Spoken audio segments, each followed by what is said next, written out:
Guys, gagawa tayo ng chicken schnitzel na mayroong curry powder. So, meron na ditong paprika, salt and pepper, at saka konting magic sarap. Yan guys, konting magic sarap. Kamain ko lang guys kasi nagmamadali tayo. Wala na akong oras magsuot ng guantes. Naghugas naman ko mabuti. Tapos, may egg na yan siya guys. Yan, beaten egg. Konti lang. Huwag nyo iubos yung isang itlog kasi sayang. Matatapon lang. So, yung tira magamit pa yun sa ibang recipe. So, may salt, pepper na dito.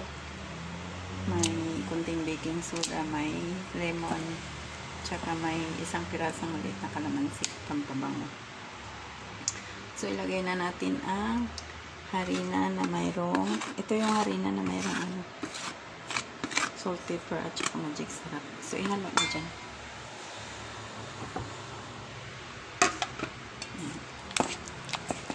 Madali lang lutuin ang chicken schnitzel guys. Pwede yan siya pang party, finger food sa yung as starter, ay appetizer. Parang appetizer.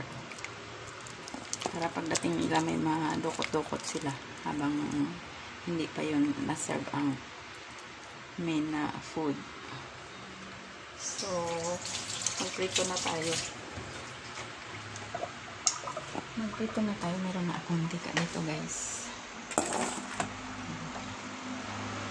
So, mag-start tayo sa mahinang apoy. Kasi chicken yan. So, mahina muna. Para maluto. Kasi pag biglain mo yung manok, sunog ang labas. Hilaw ang loob. Bawal mahilaw ang chicken guys ha. Kasi may salmonella virus yan. Okay lang ang baka mahilaw kasi ang baka pinakain naman talaga na may dugo-dugo pa. Pero ang chicken saka pork hindi pwede. Lalo na yung pork, ang daming parasites yan. So, ganyan lang kadali gumawa ng schnitzel. Pwede rin buo na chicken breast. Pero para tipid guys kasi kukuha lang naman ng konti ng iba.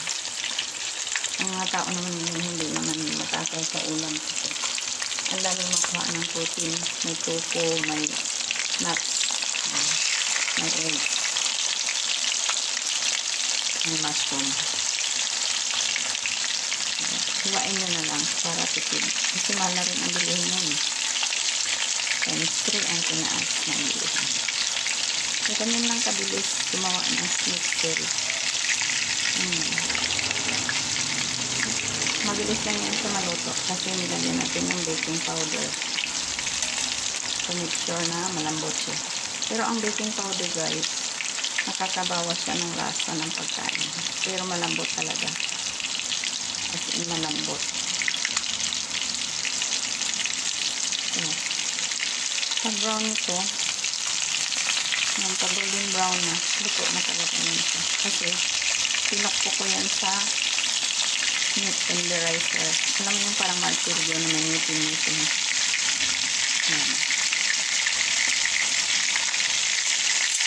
Plus yung baking soda. So, super lambot na talaga yan.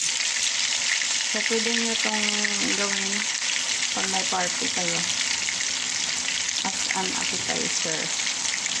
Starter nila habang nagkukwentuhan. May mga dukot-dukot lang pagkain. Damihan nyo lang kasi mabilis ito maubos. Saka mabilis din ito nagpapabusog ng tao. Dahil protein ito chicken. So, ayan. Malapit na maluto guys. Few minutes na lang. Thank you so much guys for watching.